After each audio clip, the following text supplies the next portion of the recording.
Okay, gamers and gamettes, what is going on? My name is Tanek127, and I am an official Wayfinder partner. And welcome to my beginner's guide for Wayfinder. Now, I want to give a big fat disclaimer before we get into today's guide. Wayfinder is a ever-evolving live service game. So if you are watching this guide after September of 2023, there's a very good possibility that some mechanics could be added, changed, or different. Also, if you are watching this guide by the time of Wayfinder's full release in 2024, I would appreciate it if you went down in the comments below and checked the pinned comment for my updated beginner's guide, which I'll be releasing when that full release time comes. So, see you in the future. But anyway, guys, what is going on? Welcome back. Tanek127 here, and welcome to another Wayfinder video. And today's video, I'm going to be giving you guys my beginner's guide basics and, just some tips to help get you started off and point you in the right direction when starting Wayfinder. Now, for those of you out there who have played Warframe before, I'm going to give you a really simple 1-minute easy guide to get you started in Wayfinder. Have you played Warframe? Well, guess what? I'm going to teach you a few easy things right here. Your character is your Warframe. Your weapon is your weapon that you either buy out of the cash shop or you grind. Your echoes, these are your mods. You take the materials and you summon your other Warframes right here. Have fun. Hope you guys enjoyed the guide. But no, seriously though, for Warframe veterans, that's pretty much the gist of everything. But for everybody else out there, welcome guys. Like I said, welcome to the guide. Hope you like the little funny meme in there on the beginning, especially for those who do like Warframe. But Wayfinder is a hub-based MMORPG or MMO light, whatever you wanna call it. I personally just call it a social action RPG, but to each their own. What you want to do basically in Wayfinder is your goal is to get through your main quest and just level up and keep running dungeons and farming gear, farming echoes, getting your power level as high as possible. And I mean that's literally your goal right now. As you guys can see, I am a level 28 Venomous with a power rating of 2000. Now, here in Wayfinder, you are going to have a couple different Wayfinders that you can pick from. We'll talk to good old Omen in Skylight right here. She is going to be the main person for a majority of your questing. A lot of your questing is going to be, hey, visit this area, go get this item, talk to this person, run this dungeon, and come back to Omen. I'm dead serious. She's going to be the person for a lot of your questing. But here are your starting Wayfinders right now. You have the Venomous. She's a very easy character to play when they have that complexity of half of an octagon. They're not kidding. She is a very simple character. I personally love her, and you can build her with damn near any weapon and have a phenomenal time, do a lot of damage, and self-sustain yourself easily. Kairos. Kairos isn't a very hard one either. He is a powerhouse, and also for you Founders Pack purchasers out there, you guys got a heroic version of Kairos who packs a bit more of a punch. Work on that one. Don't worry about this one. You have Senja, who is a War Master. I'm going to assume the War Masters are typically Wayfinders versions of tanks. Senja is built more, for like a big crowd control, kind of, like dive in by herself, destroy all the enemies type of character. I personally have not played Senja yet, but I have heard a lot of good things, and she has a lot of fun. And this is your typical ninja rogue style character. But once again, like I said, they all can use any weapon you want. She's fast moving. She can be a little bit difficult to control with her dodges and stuff like that. And I do know that the developers are working to improve that system with her. So just do be careful with that. There are some times where you can accidentally dodge and fall down a hole or accidentally knock yourself into an enemy's AoE or anything like that. But this is a lot of fun. And not to mention she's freaking hot. So yeah, make sure you play this. Silo's a really easy character. I know the complexity says 2 octagons, but with Silo, I would put him right up there with Venomous. Basically, a more ranged form of her, just without, the self-sustain and lifesteal, and he's more so based on fire damage than poison. But if you take a poison weapon and add that to his to a build with him, not only will you get fire damage over time, but you have poison as well. So yeah, trust me, there's a lot of good things you can do with Silo. And then of course you have Wingrave.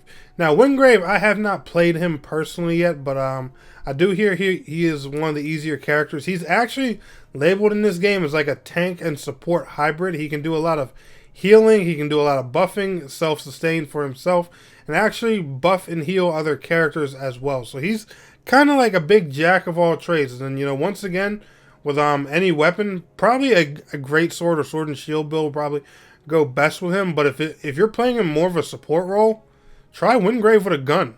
I honestly think, you know, that would be a unique thing. Hell, I might even do that myself. But these are your 6 Wayfinders right now.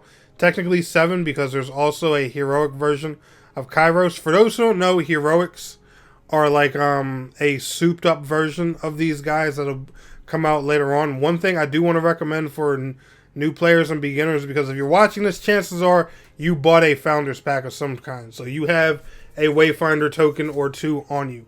I would definitely hold on to your Wayfinder tokens and unlock the hero you have your mindset on, unlock their heroic version later. I mean, work on the regular one for now, you know, because the heroic version obviously ain't out. But I would imagine there's going to be heroics of all these guys eventually. But if you're playing Kairos and you have heroic Kairos, stick to heroic Kairos. There's going to be those. And for those, you know, who have played Warframe before, the heroic versions of these are basically their prime versions of these characters. But yeah, like I was saying before, Omen, she's going to be your number one person that you speak to, no matter what area you're going to in the game. There's 3 current big areas right now. You have Skylight, you have the Highlands, and you have Deepwood Hall. All 3 of these are social areas where you're going to see other players. The most open world one out of all of them is the Highlands. You're going to have world bosses, different events and stuff like that out there. So if you're interested in more, you know, like open world farming and stuff like that, the Highlands is the way to go. But like I was saying, for the most part, this game is very instance based. The reason I purposely aim to hang out in Skylight is because Skylight is the only gloom gate in the whole game that can access every single dungeon and boss in the game. And I imagine that as they add more content, it's going to stay this way.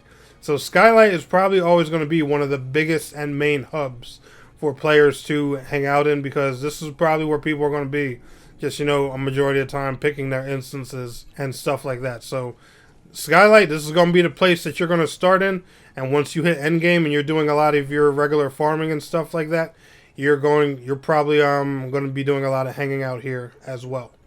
Now, when it comes to your Wayfinder, you have a few different things up here on your character screen. I want you guys to just take a peek through this. You have your Wayfinder has their own level, which the level cap currently right now is 30. Again, that very well could increase in the future. Mine's 28. As you can see, your weapon has its own level. Your weapon and character, they both earn their own separate XP. Yes, you can take a level 1 character and put your level 30 weapon on them. You know, if you're just trying to level another character but you want to do some high damage in a dungeon, you can go ahead and do that. Level that character easily with a already decked out weapon, and vice versa. You can take a level 30 character and put a level 1 weapon on them, so that way you level that weapon easily. You can do that same thing.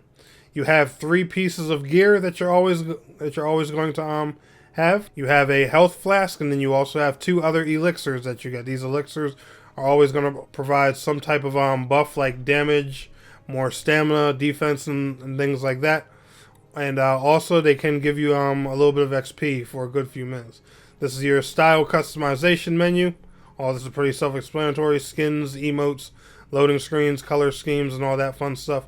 Echoes, like I told you guys before, I actually do have a full guide on echoes. I'll leave a link to that down in the description below. We're not going to get too detailed into these, but they're basically materia-like items that give you different buffs and stuff to your characters and stat increases, and you can equip them to your Wayfinder, to your weapons, and to your gear. Your ability screen, this is where you're going to see all of your abilities. Your abilities do get stat points, so make sure you allot your stat points that you get for these abilities on the ones that you use the most, or the ones that correspond the best with your playstyle. Like for example, me personally, I depend a lot on Venomous's ultimate because it not only does it heal allies, but it does a crap ton of damage. So I made sure I invested all 3 skill points into that one. I still have 2 more points that I'm going to get for leveling, so I'm deciding, where I'm going to be putting those other 2 points. Your affinity, this is bonus stats that you're going to get added to your character. This is going to require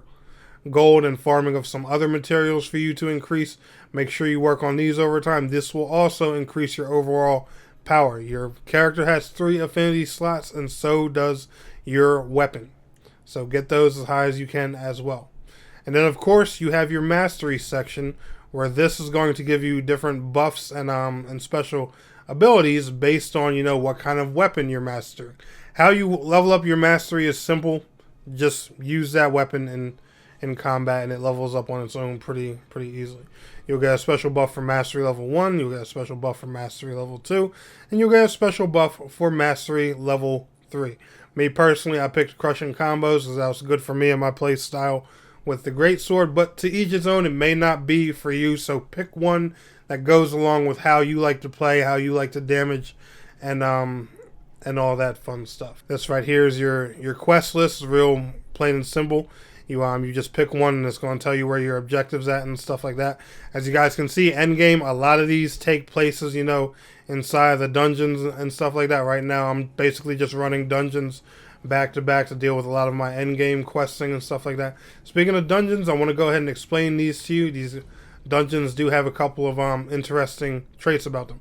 So you have 2 different kind of dungeons for right now. You have your typical expeditions, which are a 3-man dungeon, and then you have your hunts. Your hunts are basically just boss fights. Anytime somebody says, hey, let's go on a hunt, they're going to fight or farm a boss. But whether you pick a hunt or a dungeon, it really doesn't matter. You're going to notice that the dungeon has a spear.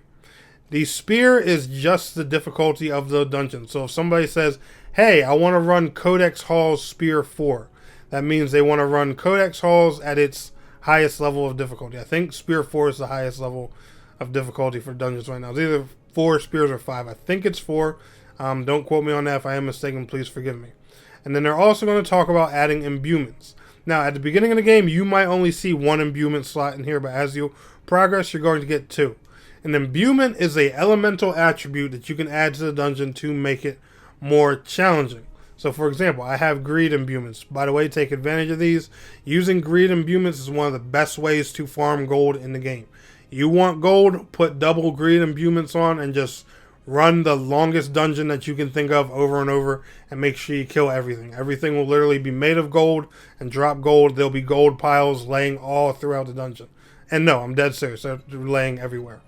But you're going to have all kinds of different elemental ones. You have solar, which is going to do fire elementals. You have flora, it's going to do like grass and poison and stuff. You have chaos, which is just going to have random exploding balls everywhere. There's all kinds of different imbuements. There's shadow, where the enemies will explode, and you can put these in on there, but you can also mix them too.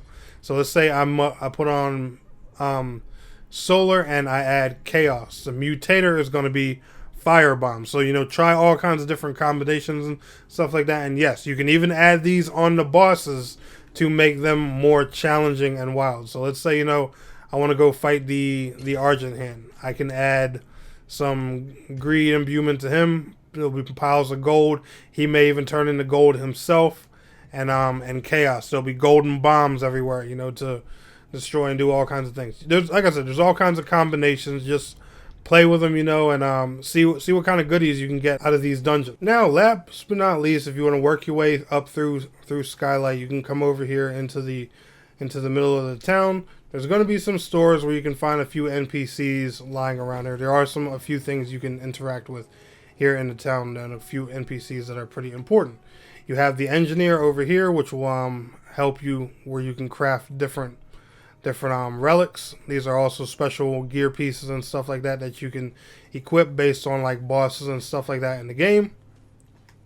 You have Arsenal. Her name is pretty self-explanatory.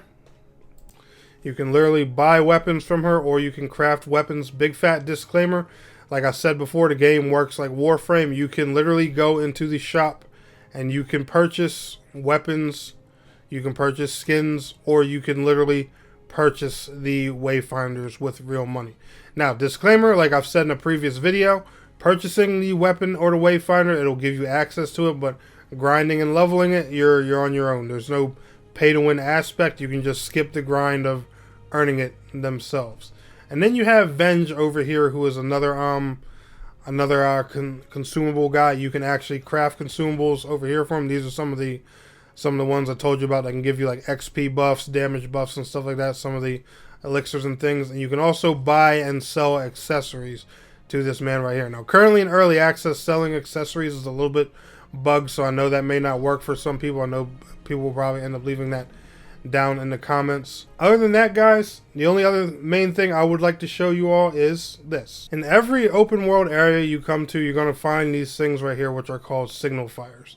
Make sure you unlock all of these up, because they're basically just spots you can use to teleport around the map. It'll make traversing to different places a whole lot easier.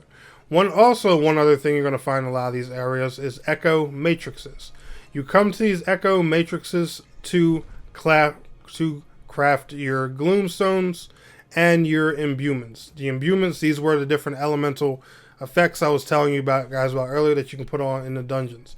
Whenever you find yourself having a quest and you need to make more imbuements, come to one of these. There's an echo matrix in every single area in the game. You don't have to come back to Skylight to use the echo matrix, but you can, if you want to. Like I said, me personally, I prefer to hang out in Skylight. And then you can, of course, craft these gloomstones. If you don't know what gloomstones are the items that help you level your infinity. There's going to be gray, there's going to be blue, there's going to be red, and there's going to be purple. Depending on how high your infinity is, the rarity of the gloomstone will increase. So the higher you level yourself up, the more rare gloomstones you're going to need. Also, another video I put out, another easy way for you to earn gloomstones, and a little final tip I want to leave you guys off with, is simply by unlocking the helper system in the game. Now, this is going to require you to make a little bit of progress, but once you do, you can come talk to this NPC over here named Wolf, and you can enter a dungeon queue that's called the helper queue and earn helper coins to trade to him for more gloomstones to help level your affinity. So trust me, farming for your affinity and raising it's real easy. It's just simply getting gold, getting gloomstones, and leveling your character. But anyway, guys, that's going to go ahead and wrap it up for my Wayfinder Beginner's Guide. If you feel like I missed anything, feel free to leave it down in the comments below. If you enjoyed today's video, smash that like button. I will see y'all in the next one. Peace out. Have a good one.